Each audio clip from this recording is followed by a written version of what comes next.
But गए, वो धर्म मजहब में बट गए। हमारा कहना ये है कि हम इसको बुरा न कहें, लेकिन जब भी हमें संघ के रूप में हमें जरूरत हो, तो हम सब लोग एक संघ में आए। हम उदाहरण के तौर पे देखें, जब भी हमारा कोई भी ऐसा आंदोलन हुआ देश में कि जहां हम संगठनों के बजाय संघ में जुड़ करके आए, संघ के रूप में आप अपने आप को इकट्ठा किया, तो वो कार्य हमारा आसानी से होता दिखा।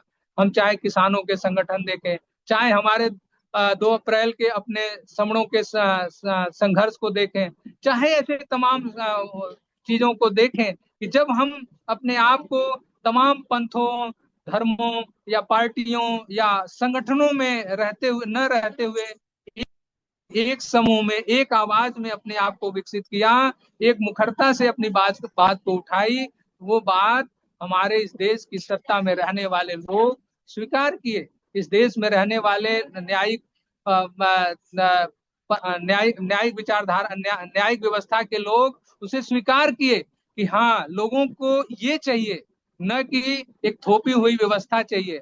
लोगों को स्वतंत्रता, समानता, बंधुता, भाईचारा, न्याय, उनकी ये जरूरत है। उनको हम किसी दायरे में, किसी ऐसे सत्ता के अंकुश में नहीं बांध सकते, किसी ऐसे व्यक्ति विशेष के आदेशों के अधीन नहीं कर सकते। तो वो आज हमारी जरूरत है। ये संघ हमें गोल्डन रूल के रूप में जो देता है, एक नेचुरल अवस्था में देता है, जिसमें तमाम चीजों को सजेस्ट करते हुए देता है, समझाते हुए देता है कि ये हमारे लिए आड़े आएंगे, इसलिए इसको छोड़ना है, ये चीज हमारे लिए सुखद है, इसको अपनाना है। तो केवल संघवाद, हमें किसी व्यक्तिवाद के बजाय, किसी एक व्यक्तिवाद के बजाय, किसी एक संगठन के बजाय, किसी एक धर्म के बजाय, किसी पंथ के बजाय, हमें एक अपने समणीय धर्म का, अपने समणीय संघ का, अपने समणीय विचारधारा का स्वरूप लेना है, उसका आदर्श लेना है, जो हम अपने पुरातन में पाते हैं, जो हमारे महासमणों द्वारा दी गई, निर्मित की गई हमारी पहचान थी, हमारी एक बड़ी रिसर्च थी, जो दुनिया के लोग अपनाए, दुनिया के लोग अपना करके उससे अपना सुखमय जीवन यापन किए। तो वो चाहे सोवियत संघ हो, चाहे संयुक्त राष्ट्र संघ हो, हम ये सब संघ के रूप में देखते हैं। चाहे हमारे सामने भारत में ही हमारा नकली संघ हो, आज वो अल्पसंख्यक हो करके भी अपने को बहुसंख्यक बना लेता है, क्योंकि वो सबको एक एक संघ में यूनिट कर लेता है। वो चाहे धर्म के नाम पे कर ले, चाहे जिस नाम पे कर ले, वो संघ का रूप ले लेता है। जबकि वो देखते हैं कि आए दिन वो जातियों की बात करता है, आए दिन वो आ, लड़ाने की बात करता है, लेकिन जैसे ही उसे सत्ता पानी होती है, वो एक एक नाम ले लेता है कि हम इस धर्म के लोग हैं, हम इकट्ठा हैं, हमारे ऊपर खतरा है, और संघ के रूप में आकर के अपने आप को सत्ता तक पहुंच जाता है। और ये हमारे लोग, जिनको सत्ता चाहिए, जो बहुसंख्यक हैं, जिनके पुरातन संघ रहे, वो तमाम टुकड़ों में, तमाम संगठनों के हिस्सों में बटे रह जाते हैं, अपने मंच माले प्रतिष्ठा में बटे रह जाते हैं, और अपनी शक्ति आए दिन खोते जा रहे हैं, अपनी सुरक्षा आए दिन खोते जा रहे हैं, अपने हक अधिकार खोते जा रहे हैं। जबकि हमारे महासमणों का, बाबा साहब का, बुद्ध का, कबीर का, रैदास का, गुरु नानक का, तमाम गुरुओं संतों का जो संदेश है, वो एक रहने के लिए है, और एक संघ में रहने के लिए है।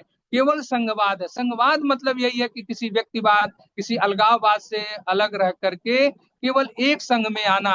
वो संघ जिसमें सबकी सुरक्षा निहित है, सबकी सम्मान निहित है, सबकी स्वतंत्रता निहित है, सबको अपने गुण और विवेक के आधार पे कर्म करने का अधिकार है, सबको न्याय में रहने का अधिकार है।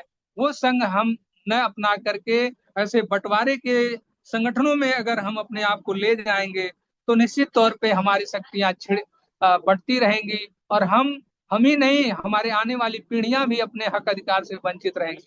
तो संघ के इस सुनहरे नियम को, विनय को हम लोग अपनाते हुए, इसके सानिध्य में अपने आप को ले जाते हुए, केवल संघवाद में अपने आप को समाहित करते हुए अगर हम चलते हैं, ऐसा कर पाते हैं, अपने लोगों को ऐसा जुड़ने और जोड़ने का कार्य कर पाते हैं, तो निश्चित तौर पे जिस महासमणों की दी हुई समण संस्कृति जो हमसे बिछड़ी हुई है, हमसे अलग हुई है, उसको अपना पाएंगे। जो हमारे महासमणों की